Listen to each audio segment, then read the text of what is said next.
And I think a lot of your videos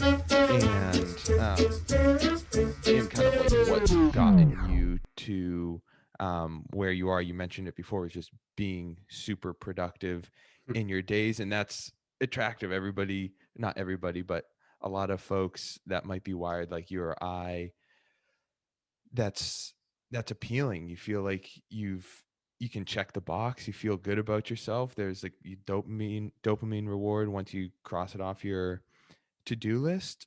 So, namely your growth book journaling for daily planning and your Pomodoro method for attention management, like those are two of your pillars. And I'll point people to like the how I manage my time video, which like outlines how you think about these topics.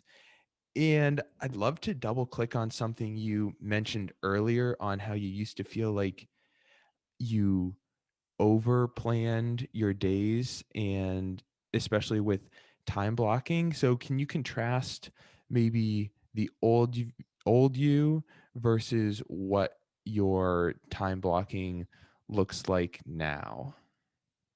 Yeah, I think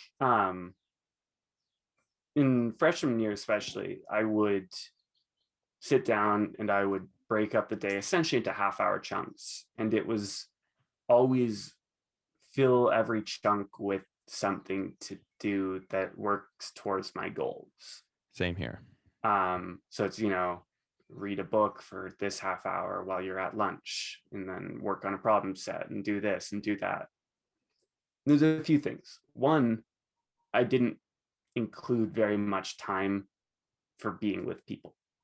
I think being with people is not something that you can structure in a very meaningful way. If you are putting a hard time limit on when you're spending time with friends, you're really limiting your interaction with them.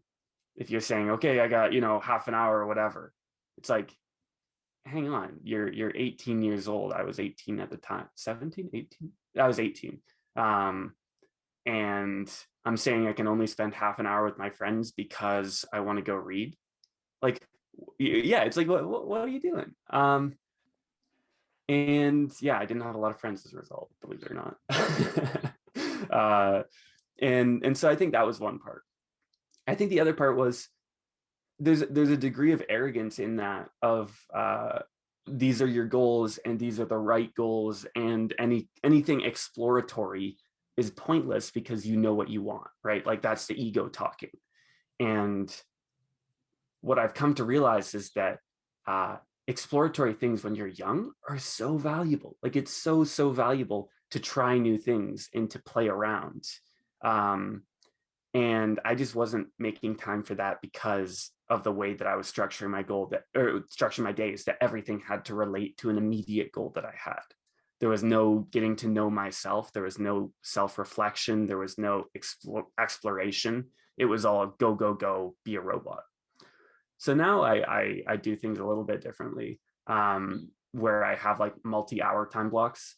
Um, the daily planning has become for me more of a don't forget about Zoom calls type thing, where it's uh, you have this call and that call and this call, and you need to go to all of them, and then finding the blocks in between and giving some general idea about them. So might be reading, might be playing around. Like sometimes I'll just write creative work, right? 3 hours creative work. It's like do something, just do something creative. Who cares? Um, and that's been really, really good for me because it allows me to both when I need to dial in and say, okay, you're going to spend these 3 hours, like when I have a midterm or whatever that I need to study for. Then you can go back and you can say, okay, these are the 30-minute blocks, whatever. I'm going to Pomodoro this, do all the things that require or that will lead you to success with that. Um, but I think creating more flexible time blocks and just saying, hey, you got a few hours, like go for a walk. That's something creative, it lets you really live more intuitively. And I think something that I found before I kind of set like maybe one goal for the day, just that's like, all right, if I do this it's a success is that I would get too ambitious, and especially in over planning your days. And then I felt like if I didn't get everything done, I felt like the day was a loss, like I'm looking at everything I didn't do, and then I'd forget to acknowledge everything I did get done. So then you fall in a trap, like you're sure you're productive, but it's like never enough. You're always Yeah. chasing more, more, more. Yeah, for sure. Uh, for me, that falls into the cycle of like, well, then I just won't plan anything. Like if I can't do this, then I just won't plan anything. And that's just worse because then you're just like, I'll just spend those hours then on my phone. I'll just, go on Instagram and whatever for a few hours and watch some YouTube videos. And it's like, there's stuff that I could be doing that I would actually be enjoying more.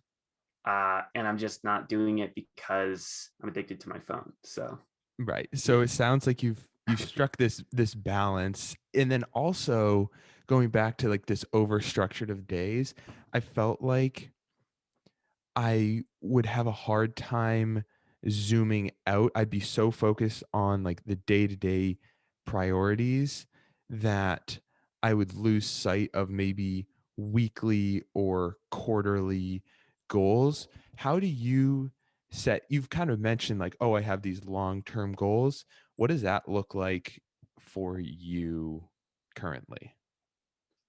For me, I really kind of have started to push back against a lot of heavily structured goal planning because I think that there's a lot of people that uh, it's just not good for, and I think I'm one of them. Where like setting quarterly goals or annual goals or monthly goals or weekly goals or whatever, um, that's not really how goals work, right? Goals for humans, right? If you set the goal like I want to become a great artist,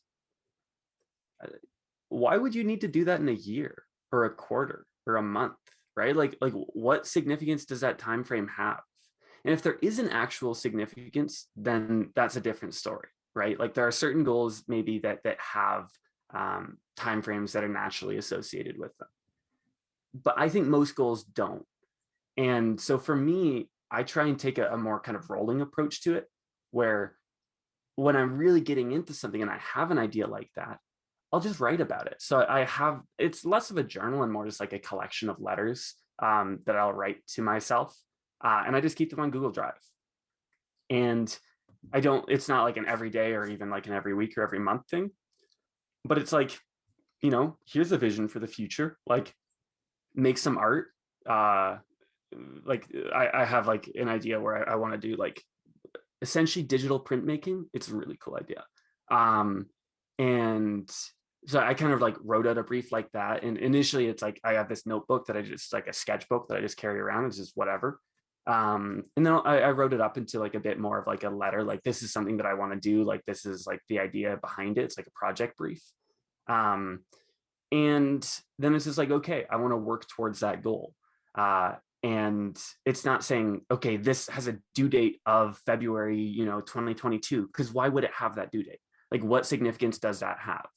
I think for some people, it time creates artificial pressure. I don't think I need that artificial pressure because like I put myself under enough pressure already. Um, that if there's an actual goal that I actually want to work towards, as long as I sit down and start working on it every day or as much as possible, I'll get there eventually. Um, so yeah, I think the time constraints are a bad thing in general for me. They might work for other people, but for me, I just think I would rather have these rolling goals because it's more true to the actual activity, right? I love that. And